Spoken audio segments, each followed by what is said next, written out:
So let's just move on to the free agency period for the Cleveland Browns. Now, you did lose Joe Schobert, lost Kirksey, two pretty solid linebackers, Demarius Randall. You can replace him. I'm not too worried about the Browns losing Demarius Randall. I'm not a Browns fan, by the way, for those of you that, for whatever reason, don't know that already. Okay, but, you bring in Case Keenum. I think that Case Keenum is going to help push Baker Mayfield. Basically, your backup quarterback is just a guy that's supposed to be there to, help the star out a little bit. I think that Keenum is a veteran. He's seen a lot of NFL defenses. And I think that Baker's still a young quarterback. So Keenum's someone that Baker can go to for advice, and listen, Case Keenum has gone to an NFC Championship game in the past. So if Baker is not on his P's and Q's, then it's not out of question that Keenum can come in there and just start for a little bit. So I felt it was a good hire. You need a solid backup quarterback.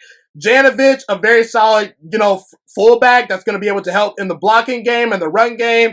Maybe some extra protection. Maybe be a threat out of the backfield. And like you said, they're building the team how Stefanski wants. He wants to run the ball, wants to get the short, quick passing game going. So that's key. Conklin, 3-year deal. Very good signing. The Browns needed to address the offensive line. They did so in the draft as well. We'll talk about that in a little bit. But Conklin, very good signing. Austin Hooper. I didn't think the Browns needed Austin Hooper at first, but at the same time, I'm never going to bash the team for getting more explosive on offense. He's going to be a pretty solid red zone threat. I think that he's going to be good on first and second down if you need him to be. And you look at the AFC, the Chiefs, the Ravens. I don't believe in the Texans as a team, but Deshaun Watson will put up his points. You need to strike back at these opponents, and you need to be explosive on offense. So you've already got Njoku, who has proven to be kind of a little bit injury prone. So you've got Hooper now, and Carl Joseph is a pretty solid veteran safety that's going to come in and be a good presence in the locker room, maybe get some meaningful snaps. So that's overall what I see for the Browns as far as the free agency goes. I felt it was a pretty solid free agency period. Maybe not as flashy as last year as far as the trades go, but I felt that the Browns accomplished getting players in that fit what they're trying to do while improving their team. What are your thoughts on the Browns free agency period, and what are maybe some other players that I missed out on that you're excited about? Well, like you said, I mostly agreed with most of what you just said right there, but one thing that I really didn't like about the Browns offseason, including part of the draft, is that they let Joe Schobert go because they couldn't afford him, apparently, but they're offering Claiborne a 1-year, $15 million contract when we don't necessarily need a defensive end, but we are struggling at linebacker right now. We have Mac Wilson, Sione Takitaki, and Jacob Phillips, and Goodson from the Packers. Like, who's going to start? Nobody knows. Like, we have to let that play out.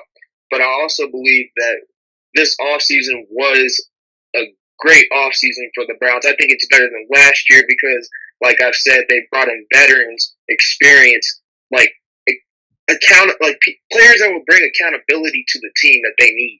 Like Case Keenum has played under Kevin Stefanski as his quarterback coach. He will have a better understanding of the scheme. He will guide Baker when needed. And like you said, if Baker is struggling, I don't think Stefanski will even doubt putting Case Keenum in because he's not terrible. The Browns have never had a quarterback really, let alone a backup, and I think this is the year.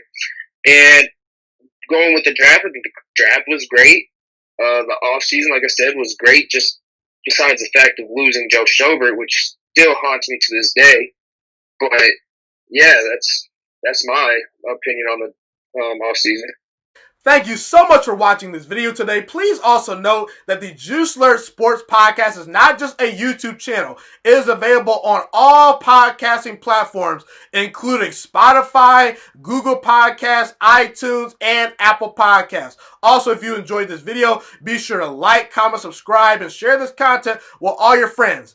This podcast is my favorite thing in the entire world right now. It is my passion. And I want more people to listen to this podcast. I really want this podcast to grow. Also, a fun fact about me is that I want to go into the sports broadcasting and media world once I graduate from the University of Toledo, a college in Northern Ohio. I currently am a freshman there right now. I am looking to become one of the next great sports broadcasters and analysts out in the world.